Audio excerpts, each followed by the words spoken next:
Hello and welcome back to the table. You are with Finding Atoria, a weekly TTRPG podcast where a group of friends gathers to discuss all things in the world of TTRPGs and their own world of Atoria.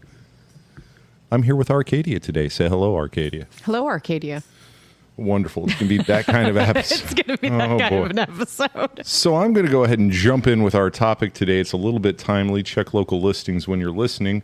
But we just wrapped up our adventure at GenCon 2026, and something dawned on the both of us as we run a podcast in a company whose message is helping people find their table. Absolutely. Katie and I are going into a high-level management meeting right after this episode records because for all she knows, we could be selling French fries.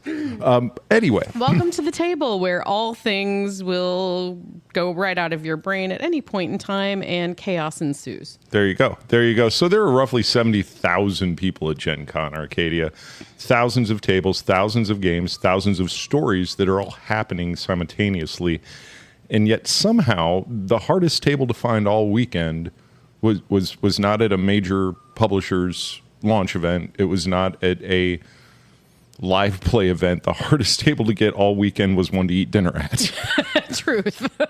But somewhere between hunting for empty seats in crowded hotel lobbies and working behind booth 720 for Oddfish Games, we watched new players discover games and shared some meals with old friends and new ones.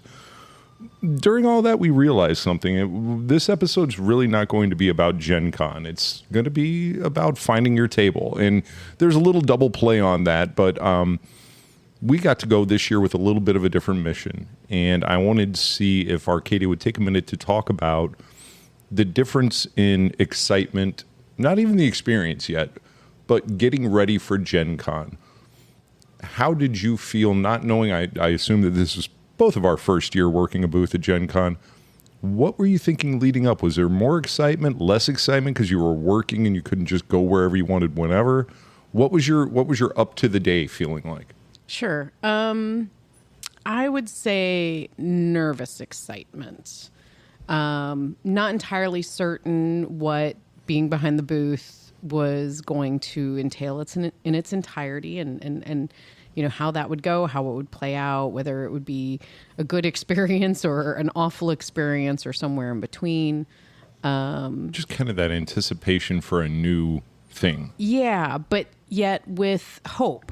Right. You know, with hope that it would be new and amazing and exciting.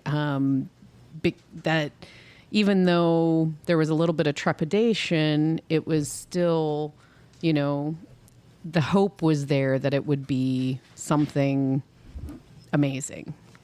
And I think that it was, and if I can echo in on those sentiments a little bit, it was, I didn't feel like I was getting drawn into a cage fight or anything. Like I knew I'd be okay, but the big thing that hit my brain was, I don't know the life of these people behind the booths that I go to and chat at for 15 seconds or 4 minutes or 2.5 seconds with a glance. How are they doing? You know, I'm just like, hey, you're there. You have a booth at Gen Con. You should be happy and everything's wonderful and it's all good. I started to wonder what the interactions would be like. I started to wonder if being behind a booth would take me out of the convention. You know what I mean? Yes. And I worried a little bit about the energy requirement.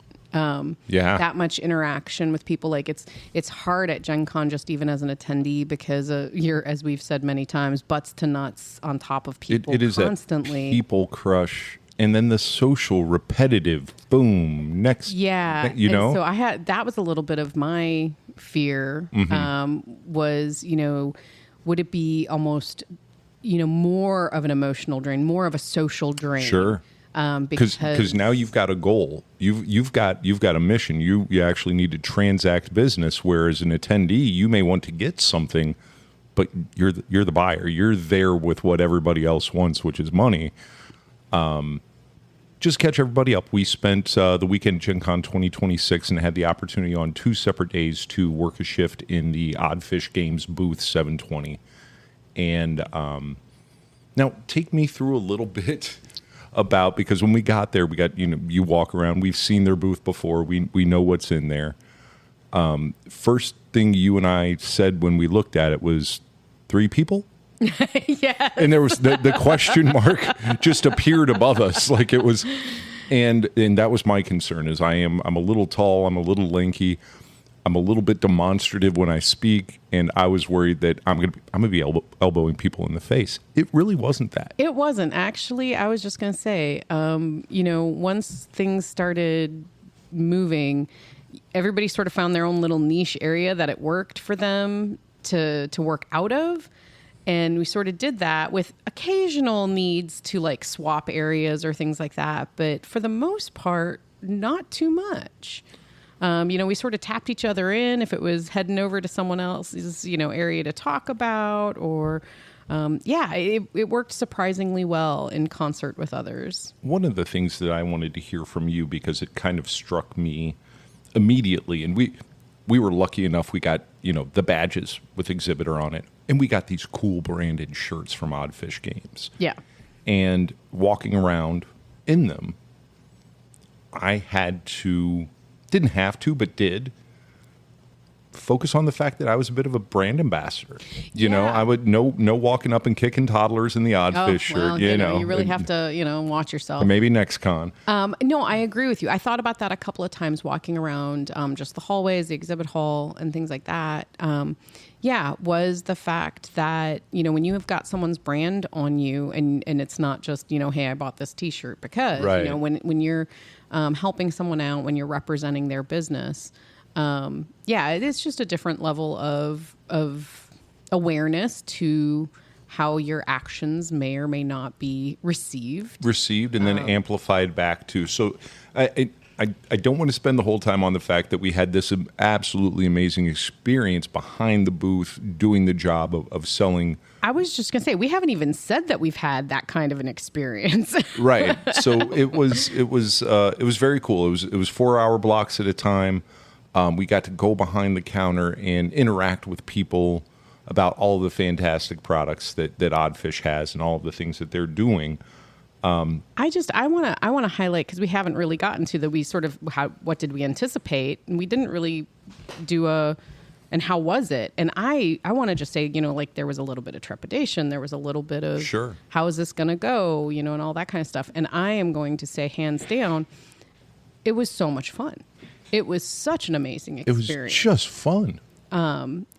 This was hands down, for lots of reasons, but partially because of the booth, my favorite GenCon experience ever. Definitely. Actually, my favorite con experience ever. And it's very unique in the fact that the people at Oddfish were kind enough to make that invitation to us, and without beating an analogy to death here, they pulled out some chairs and they said, come sit at the table. At no point in time were we made to feel like employees that, could mess anything up, or you got to do it this way. It was, hey, come and talk to people and have fun. And there was that ease that set in, made that time go by so fast. I wasn't, I'm not the owner. I'm not worried about the dollars that were coming in. I'm not worried about but I'm worried about the conversations and the experiences that people are having at the Oddfish Games booth. And it was so unique, and I'm so grateful that we got to do it together. Apparently, it was a good thing that you and I were there for some reasons. I think that we helped in the way that we wanted to help. Hey, we do a podcast and we like to talk. Imagine that.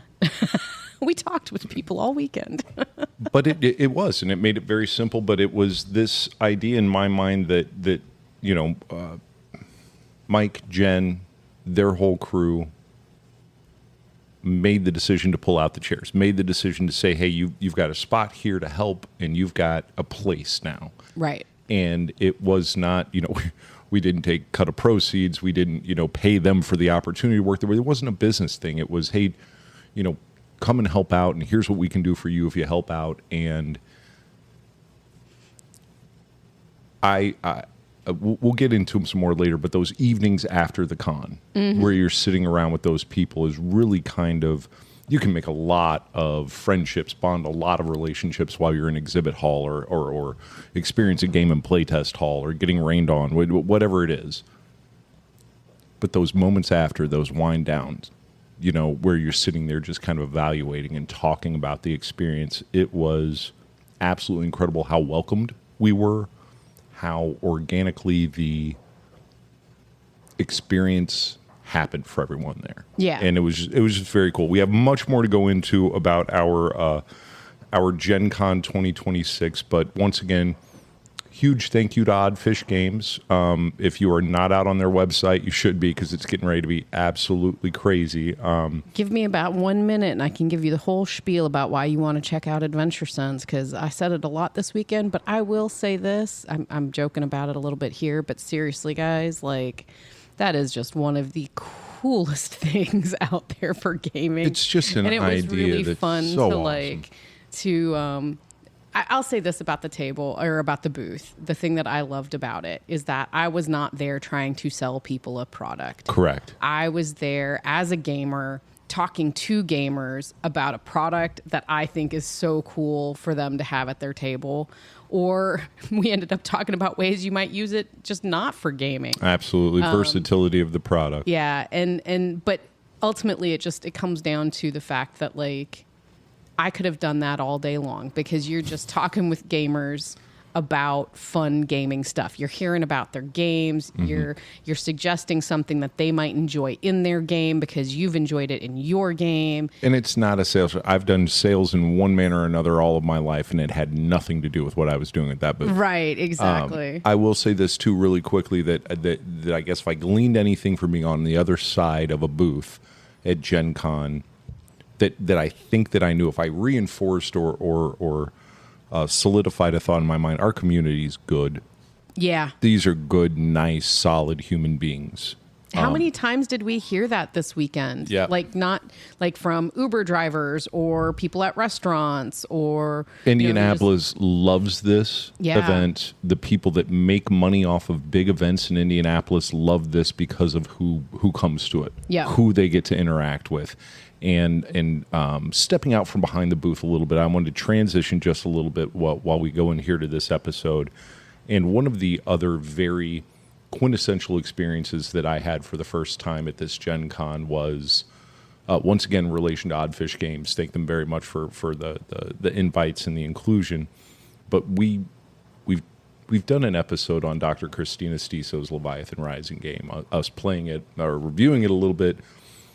We got to watch that game be play tested very up close, like a few feet away. There is a visceral element of enjoyment when you see someone's idea, and this is just from a GM side, not even a game creator like Dr. Stiso is, but when your table gets it and you look up and the story you wanted to get across came across, the world that you wanted to build is firm in people's minds.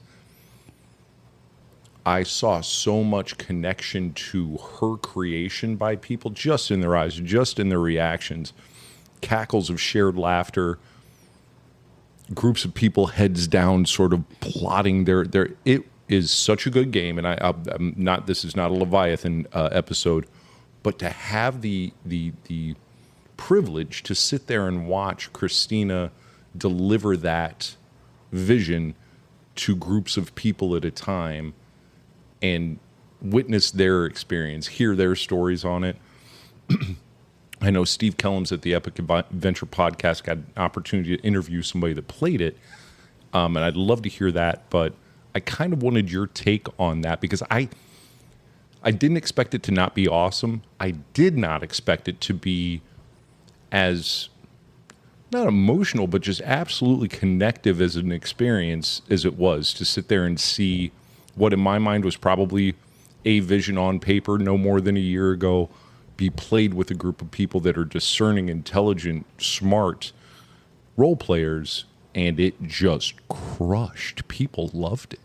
Yeah, it was really fun to watch the games, especially because from a spectator view, I actually got to watch 2 games in a row that where the people at the table chose to run sort of the same quick start adventures. Okay, the same frame. She had a choice between 3 different, cities and cases. Case files that you could go through.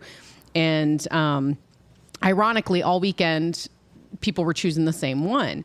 And so I got to watch 2 different groups play out the same scenario. Oh, how interesting. And it was so exciting to, one, see how people responded to those scenarios, how they responded differently, how they responded the same. And like you were saying, to really see it come to life. And, at some of those tables that it's sort of funny, go to GenCon a few years, you start recognizing people in spite of the fact that it's 70,000 or 700, however many. Is that Craig? Seriously? You're like, I remember him from last year. Again, like to your point, like these are experienced gamers trying something new. And you're not dropping this at your Thanksgiving table with people that have never picked up an RPG before and have an investment in telling you you've done well. Right. These are discerning eyes. And so, one, just seeing different experienced players come to the table and solve the problem differently, that was really fun.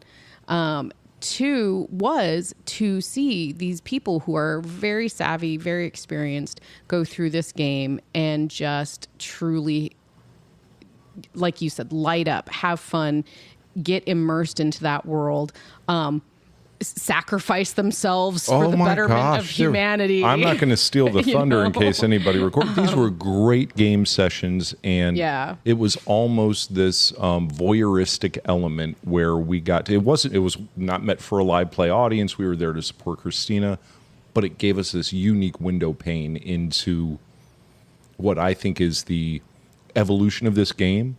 And I don't know how she felt. I don't know what the actual doctoral takeaways of the thing were. If you watch people play that game and you go, I like having fun. Right. They seemed like they were. It was just so obvious that whether it be the mechanics, the storyline, her delivery as the director in the game, it was just great to see that up close and intimate. You know what I mean? Those idea bulbs going off, those collaboration moments. Anyway, amazing stuff. I want to move on really quick. I think that we should take a quick break, though. And then when I come back, I want to talk a little bit about Saturday. We had a very old and good friend kind enough to join us for a little bit of GenCon fun when we were not working. I want to talk about that. And then I want to dive into what Arcadia's takeaways were from the con, what we want to, I guess, instill in people is what our experience was in 26. It's very easy to say it was amazing. It's just so easy to go, it's freaking awesome, go away. Be done. But I'd like to unpack it a little bit. And I want to just, I guess, leave one thought on Dr. Stiso's game. When we talk about people coming to the table and playing that game and seeing them light up and all this other kind of stuff.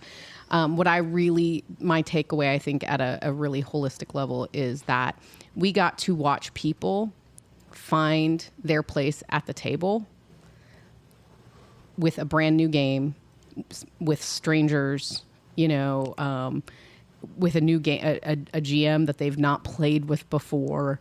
And yet they sat down, they played this brand new game with this brand new GM with complete strangers. And this happens all over at GenCon, but they found their place at the table that day in that moment. And they did. And that is what was such an enjoyable, uplifting thing to watch. What a great point. They probably had much more trouble finding their dinner table later, but we will be back with that and more on the second half of Finding Atoria. This is your first day, and the world's already ending. Welcome to Leviathan Rising, the new tabletop RPG from Dr. Christina Stiso and Oddfish Games. You're a rookie agent in a shadowy global agency tasked with investigating the impossible. Mad science, alien incursions, and creatures straight out of Godzilla, Them, and the Core. 3 case files, 1 choice, and consequences that spiral into chaos. This narrative-forward, rules-medium RPG throws ordinary people into extraordinary disasters, where survival isn't guaranteed, and victory is never clean. Leviathan Rising. Welcome to Leviathan. What could possibly go wrong? Don't miss your opportunity to play this exciting new game at GenCon. Look for Welcome to Leviathan in your GenCon events registry and sign up to play this brand new role-playing game before it's too late. This episode of Finding Atoria is brought to you by Wordleaf Media. The Finding Atoria podcast is looking for guests for our upcoming episodes. Are you or someone you know passionate about the TTRPG community and have a story to share? If so, contact us on our socials or reach out at wordleafmedia.com/findingatoria. And now back to your program. And we're back from the break here on Finding Atoria. You have Malcolm and Arcadia in studio today. We're giving a little bit of a breakdown and a wrap-up to our GenCon 2026 experience. You've heard us talk about our amazing time behind the booth at Oddfish Games booth. And you've heard a little bit about this idea of finding your table and how that was done at GenCon. One of the benefits that we had to our weekend was Saturday morning and early afternoon. One of our good friends, one of our table mates, and one of the icons here at Finding Atoria, Chuck, came to enjoy the experience with us. Arcadia, what did just walking around the halls with an old friend kind of feel like? We've been there before with this person. We've done this with Chuck, and it was a rare opportunity, not rare, but opportunity for us to mill around and to be in the masses during GenCon on Saturday. What were your takeaways from our time with Chuck? Yeah, I really liked that it actually sort of forced you and I to get on the other side of the booth. Mentally, right? Yeah, Yep. yeah. A lot of our time at GenCon was wonderfully spent, but really focused on the work that we were doing and not as much on the be an attendee. And this really gave us a moment and a piece of time where we sort of just flipped that script and got to go back to, hey, I'm at GenCon with my friend. What and looks let's cool? go check it out. What do you want to go see? Yeah, all of those old things. And I want to back it up just a little bit to say that a lot of gamers dream of going to GenCon. A lot of gamers dream further to going to GenCon with their friends. We've had the unique opportunity to do that, multiple times. Yeah. And having Chuck with us at the con was not unique, but impressive upon me because once again, it was that return to innocence. It was still kept the shirt on, still kept the brand identity in mind, but we were kids in the candy store again. Yeah. And it was just our opportunity to go frolic and look and walk through. I think that we did some Daggerheart, we did some Dungeon Crawler, Carl, we did the con with Chuck. Right. that we would have done had we not been associated and doing things helping Oddfish this time. It was cool to do that and then to break out for a little bit and then go have lunch. Right. And sit down and talk, Yeah. because that's the one thing inside the exhibit hall maybe you can do and people do, but I hate it. Let's stop and have a conversation in the middle of the walkway about, no, man, keep it frickin' pushing. Like, I know you just saw some cool shit and you want to tell Cindy all about it, but move. Hey, that's what you did to me when I was trying to look at Margaret and Tracy signing books. keep it moving. There they are. Saw them, got it. Keep it moving. Keep it moving. But they're signing pretty books. So go over and get your book signed or keep it moving. Because I'm going to tell you what, man, I have above average long legs.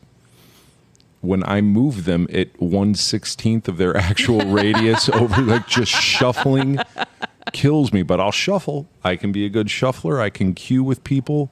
But when we're just going to stop dead center of maybe, I don't know, an aisle intersection, we're going to look up at the signs. Where did that one go? Where's? If you don't move, I will help you. I will very politely assist you in moving out of the way. But that one of the cool things for me in getting, like, Chuck showed up with the honey-do list, and Tori was not able to join us this time. We missed the hell out of her, but Chuck sent in her stead was like the squire on mission from the Lord. Yes. And he was like, okay, we've got to go in there. We've got to go in there. And I was like, we got to. Really? And he was like, oh, yeah. So he went and did recon for his wife at GenCon, which was fantastic. We got to have a really good meal, and we got to do GenCon the way that we normally would with Chuck. And I think having old friends from your table at that event is crucial. It reminded me why, and this sounds hyperbolic, but it reminded me why we do what we do with our table and our group and our friends. It's the purest form of fandom in this hobby, is the people that you do the games with most often for the longest, coming out and seeing what was new. So I really enjoyed that. I'm going to pivot us really quick to a situation that I didn't think that we would have advantage to do.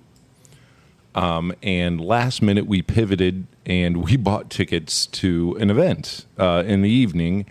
And I just lay that out for me, because I was, you know me, it's Gen Con. I'm down for whatever. Let's do the thing. Probably wouldn't have been where I placed my dollars, but I'm really glad I did. Tell us about your experience at the Glass Cannon Podcast Call of Cthulhu live play. Yeah, that was quite an experience. I think you and I, and not in any way disparaging of, but just not our typical interest. Live play is not typically where we spend our time. It's not where I go for entertainment. No. And again, nothing against it. And for those who find that enjoyable, that's wonderful. I'm grateful it's out there and all of that. But because of that, that's not immediately, when I look at events, something that I think, oh, I want to go do that. We heard enough about it that we decided, okay, let's go. I won't say we were browbeaten to buying tickets, but people just kept asking if we had or not yet. No, it was a situation where a couple of friends and associates over at Oddfish had tickets. And do listen regularly. And know it well and recommended it. Knowing us enough, recommended it. Yeah. And also knowing our position on live play as entertainment, recommended it. So I think it was a last-minute pivot. We got the tickets. We walked. Oh, we did. We did. We did walk. There was a lot of walking. That is a Gen Con staple. But this was a little bit of a journey from the convention center near the Rathskeller, and we went and we saw Glass Cannon Podcast do a Call of Cthulhu live play. That was their third show of the day when we showed up. Yeah. And I think one of them, it was even more than 3 shows that they've done. Yeah, they did day. like a 4-day. Yeah, it was unreal, the content and the entertainment they were putting out. But it was a wonderful experience. I could not recommend it enough, honestly. It was odd to me a little bit, because they do this neat thing as the show's getting ready to start. Before the players come out, they give you a little video. And the videos, all of the fun that people have had and in previous shows and crowd shots, and they're talking to people in the audience in some of these, and I'm sitting there going, we're getting ready to be audience engaged. And I was worried. I was like, oh gosh, the last thing I want to do is stand up and take part in this show. Had a really good experience being in the show or at the show, but did not want to be a part of it. Right. And I was very glad to see that it was minimal. They weren't picking people out in the audience and saying, hey, jerk off in the green shirt. What do you, it was... No, I felt like their fan engagement was a lot more of like, I don't want to say necessarily Easter eggs, but, call out to people who watch fan them service regularly. Moments. Yes. Yeah, service moments. Do you remember this? Do you know why this shirt should be popular? Do you understand why Greg said what? Yes. And it allowed those who maybe hadn't watched or seen before to still be completely immersed and enjoy the situation, but definitely gave the fans a little bit something extra. Which is a delicate balance. And I'm glad you brought that up, because I don't think I appreciated enough until you said that we were no place gate kept, or if you weren't on the joke, you weren't going to enjoy the show. But at the same time, you could tell for those fans that follow, that watch, that are a part of, they were kicking that out and saying, hey, thanks for being who you are. Really well done show. Really good balance between the game and the production of the show. I thought. Yes. You know?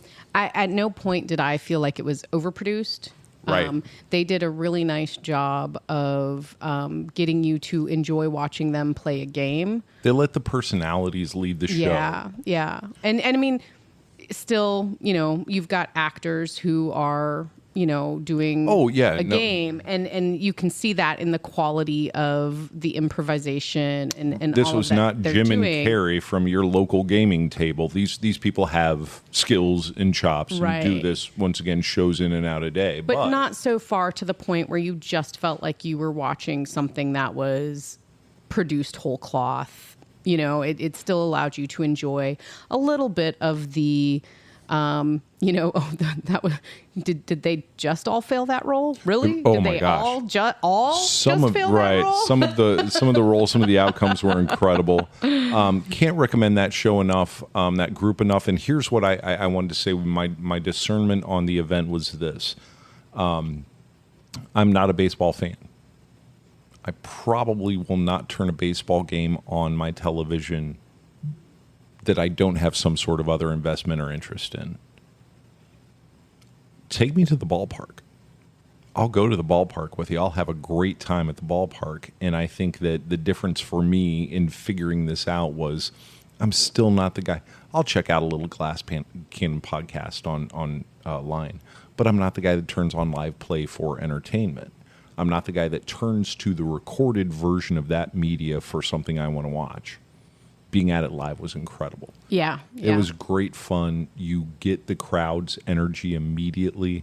The guy that was sitting next to us kept on under his breath going, TPK, TPK. And I was just like, okay, I'm in the room with good people. Like, we're going to be all right here. Steve, Justin, incredible folks that, kind of made sure that we got there and had a good time. Give me your final thoughts on that, and then let's walk around the con one last time. Yeah, so I think what was hitting me about this is a combination of thoughts on the show plus the con. And it is, I think one of the things that I truly appreciated this year from GenCon, and this show is an example of it, was a broadening of my knowledge and my interest in games or entertainment that I had not previously said I would, thought I would maybe enjoy. What a good way to put it. And I think that is one of those things that is so amazing about Gen Con is that, there's pretty much a seat at the table for everybody at Gen Con. Yes. And you may find that you have a seat at the table at a table that you did not expect to want to go sit at. Exactly. So I want to echo that as well, and we'll do some final thoughts on it, before we're done. But that that notion that when this event was created, it was for those that, and now this event, in my mind, has become something for those who are searching. It's not just for those that do this. It's not just for your fantasy role-playing gamers. It's not just for your war gamers. It's not, and of course it hasn't been for a long time, but there were people that came up to the Oddfish booth that had never played an RPG in their life. Mm-hmm. There were people at that con that had no affiliation with a game designer or a publisher or a system or anything, and every single one of them walked around that con that I saw with the confidence of knowing they were going, what table they were sitting at. And if not, the exhibitors, the gaming companies, the adjacent organizations to gaming that were represented there made sure everybody found a seat, made sure everybody had an experience. No one that I walked up to, no one that I interacted with, nobody that I saw from afar was anything less than including, engaging, eager, and welcoming. Mm-hmm. And that's why, because it can be not shit on, but analyzed for its money-making properties. Gen Con. Sure. It can Yeah. be. It can be the thing that ate itself if you allow it. But if you look at what comes out of it, all of the dollars, all of the hassle, all of the wind and rain aside, Gen Con Tornadoes. brings people to tables that they do not have access to otherwise. Yeah. And I want to kick it back to you. I have a final thought after, but I want to kick it back to you and just ask plainly what you learned from Gen Con and how next year may or may not be different in your eyes for going and attending and participating. Yeah. So what I learned this year from Gen Con is how much of the con is a part of the con, but is also ancillary too.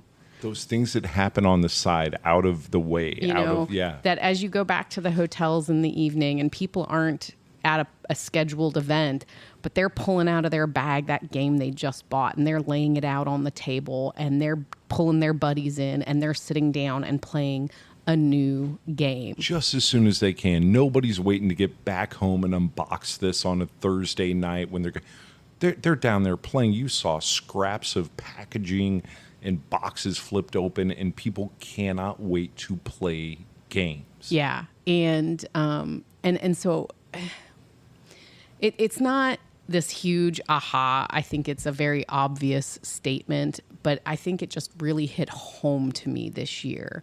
Just that it's not about the exhibit hall. It's not about the events. It's not. It's not about those things. It's not about seeing your favorite live play people in person. It's not about the commerce. It's not about that. It is about this really amazing community that, thankfully, in this era is so vast. Yeah. But when this started, everybody was so far apart from each other. Right. The community couldn't really maybe feel the community. And Gen Con is about giving a space and a time for this vastly grown community to come together and to share ideas and to share games and to share knowledge and to welcome people to the table and to explore something new and exciting and take it back to their table. There you go. And share it further. And it's a negative word usually, but they infect each other. Yeah. They inspire each other and they infect each other with this renewed vigor for hobby, game, community, table. I think everything that you said, I could not have said better as usual. I'm going to get a little bit personal on the side of finding table. And I want to piggyback off of something, and I do this way too much, they'll eventually invoice me, that was on a recent episode of Oddfish Games, or I'm sorry, Epic Adventure Podcast, where they were talking about, working in the industry, professional gaming, not, being a professional DM, but how do you operate business in this space? Every single one of the people on that podcast, who I hold in very high regard, for all of the reasons that I do, one of them a doctor in the area, the other a long-term business owner and game designer, and Steve, who's been immersed in that. One idea came out that kind of stuck with me is go and do. Volunteer. If you want to be in this space and you want to work with people and see the people that are changing our hobby, find some value to give and go give it.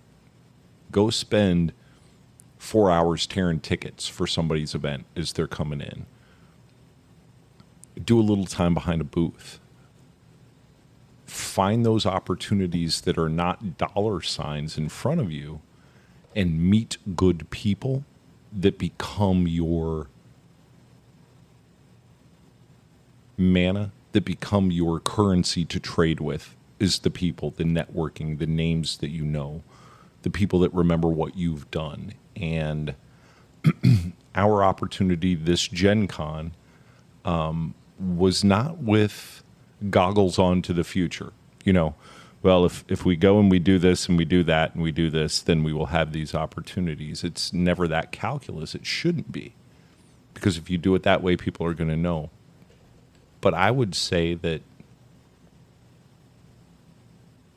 our opportunity to just go and help and experience, if it reaps nothing else for us personally or professionally, one of the top weekends of my lifetime.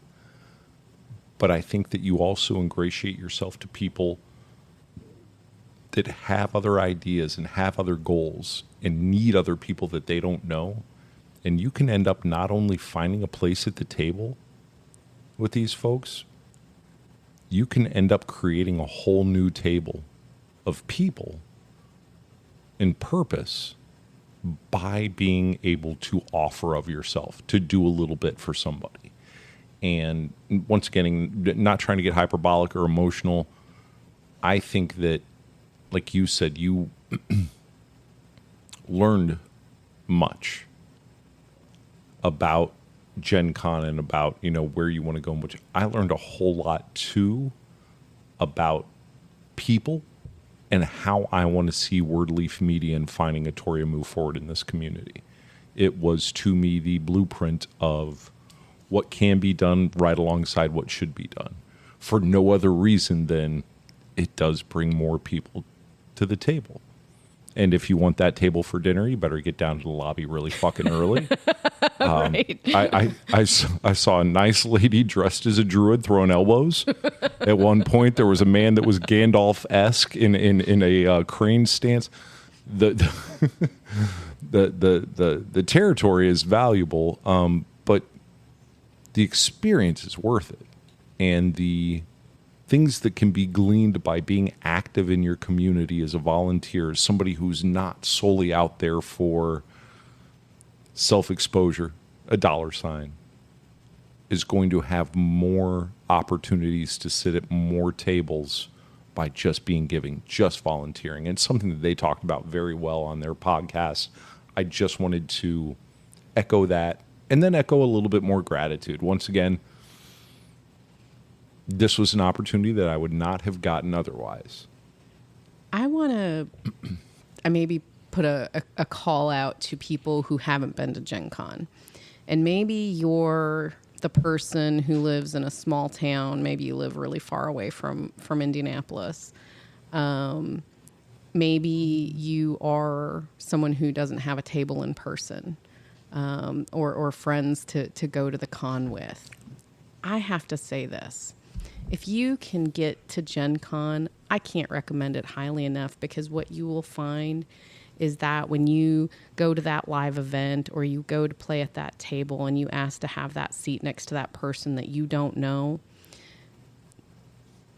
I would say 9.9 times out of 10, they're pulling that chair out. You are told, oh, hey, yeah, man, have a seat, welcome. And this is 70,000 plus people of, hate to say it, but there's a stereotype. We tend to be a bit introverted. We tend to be a little bit geeky.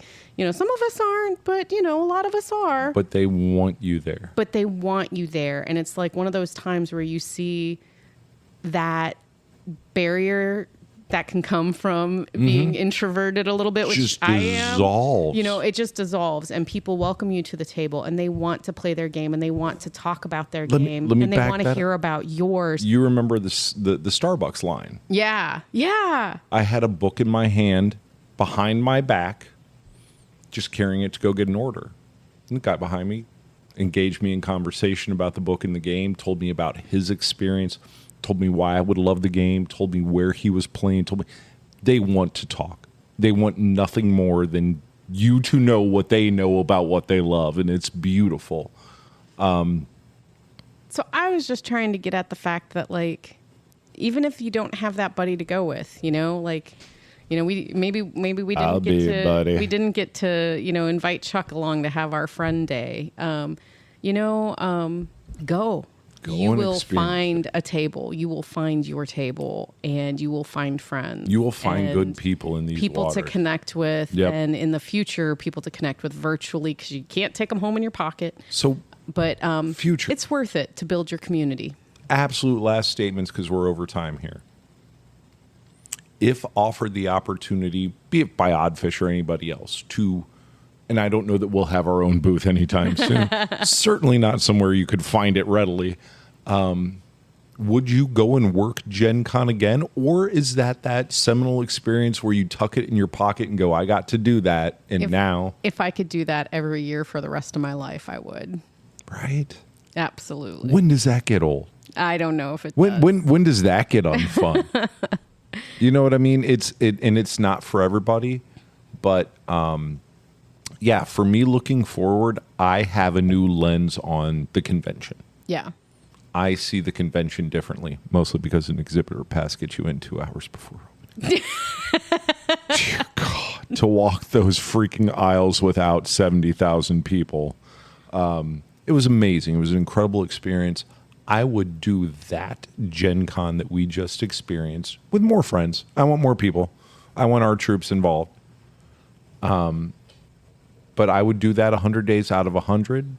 And for me, the most indelible points of the weekend were at a Mexican food cantina with you, me, and Chuck, talking games, talking bullshit, talking about what we saw, what we're still going to see.